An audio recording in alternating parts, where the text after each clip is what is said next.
हाय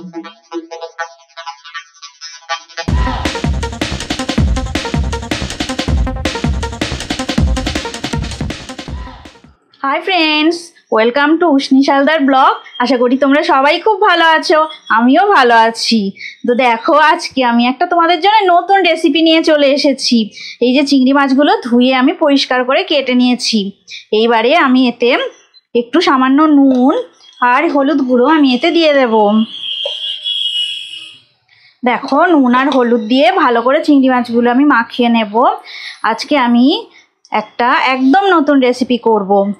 তোমরা খেয়ে দেখবে কেমন হয়েছে, আর আমাকে অবশ্যই সবাই কমেন্ট করে জানাবে। তো চিংড়ি মাছগুলো দেখো আমার মাখানো হয়ে গেছে।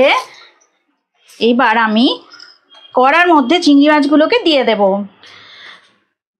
দেখো বন্ধুরা, কড়াটা গরম হয়ে গেছে। এবার আমি সর্ষের তেল দিয়ে দিলাম।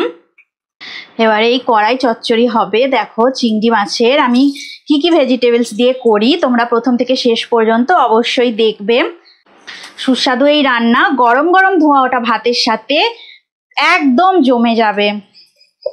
আমি দেখো এখানে দিয়ে দিয়েছি শুকনো লঙ্কা আর 5 ফোড়ন। 5 ফোড়ন শুকনো লঙ্কা ছাড়া কড়াই চচ্চড়ি হবেই না।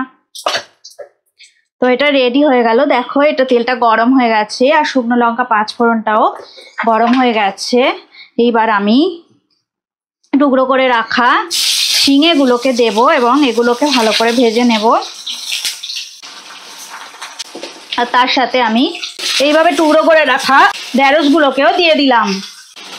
আর পেঁয়াজ কুচানো ছিল, লঙ্কা আর পেঁয়াজ, সেগুলো আমি দিয়ে দিলাম। এতে আমি নুন দিয়ে দিলাম আর একটু হলুদ গুঁড়ো দিয়ে দিলাম, 1 চামচের মতো হলুদ গুঁড়ো, আর পরিমাণ তো নুন দিয়ে দিলাম। এইবারে আমি ভালো করে সমস্ত সবজিগুলোকে আমি ভাজা ভাজা করে নেব।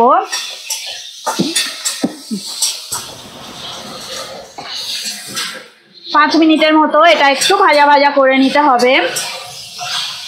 এটা আমি একটু লো ফ্লেমে দিয়ে একটু চাপা দিয়ে দেব। ঢাকা দিয়ে দিলাম, ফিরে আসছি 5 মিনিট পর। 5 মিনিট হয়ে গেছে, ঢাকাটা খুলে নিলাম। এবার দেখো এই হলুদ নুন মাখানো চিংড়িগুলোকে আমি এবার দিয়ে দেব।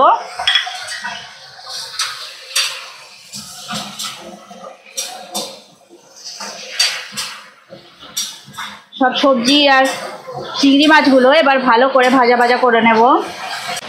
এই রেসিপিটা অবশ্যই সবাই ট্রাই করবে আর গরম ধোয়াটা ভাতের সাথে পরিবেশন করবে, তাহলে একেবারে জমে যাবে। আর যদি কেউ এই রেসিপিটা কোনোদিন ট্রাই করে থাকো তবে আমাকে অবশ্যই তারা জানাবে। চিংড়ি দিয়ে তো আমরা অনেক কিছুই খেয়েছি, চিংড়ির মালাইকারি, তারপরে চিংড়ি দিয়ে কুমড়ো, অনেক রকম রান্নাই হয় চিংড়ি দিয়ে। তবে এই রান্নাটা কোনোদিন করে দেখো বাড়িতে, সবাই প্রশংসা পাবে তোমরা। এবার দেখো আমি 1 চামচ জিরে বাটা দিয়ে দিলাম।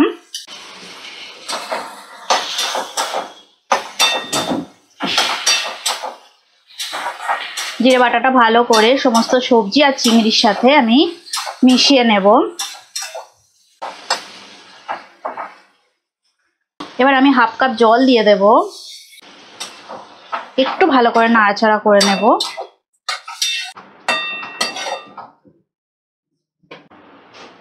আমি ঢাকা দিয়ে দেব 5 মিনিটের জন্য। ফ্লেমটাকে একদম লো ফ্লেম করে দেব।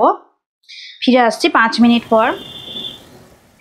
5 মিনিট হয়ে গেছে। এবার আমি ঢাকাটা খুলে নিলাম, হাই ফ্লেমে করে দিলাম। ঝিঙে থেকে অনেকটাই জল বেরিয়ে এসেছে। এবার হাই ফ্লেমে করে এটা আমি শুকনো শুকনো করে, একদম শুকনো শুকনো করে রান্নাটা নামিয়ে নেব। গ্যাসের ফ্লেমটাকে তখন অফ করে দেবো যখন এটা একেবারে শুকিয়ে যাবে। কেউ মিষ্টি মিষ্টি খেতে পছন্দ করলে একটুখানি তারা চিনি অ্যাড করতে পারো। জলটা শুকিয়ে যাওয়া পর্যন্ত অপেক্ষা করতে হবে। জলটা একেবারে শুকিয়ে গেছে। দেখো এটা চচ্চড়িটা শুকনো শুকনো হয়ে গেছে। এবার আমি গ্যাসের ফ্লেমটাকে অফ করে দেব।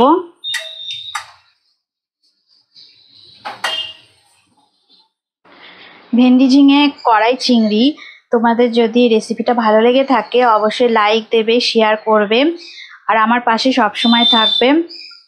প্রথম থেকে শেষ পর্যন্ত ভিডিওটা দেখার অনুরোধ রইল।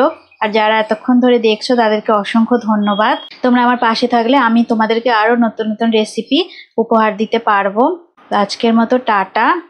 পরের ভিডিওতে আবার নতুন রেসিপি নিয়ে তোমাদের সঙ্গে দেখা হবে।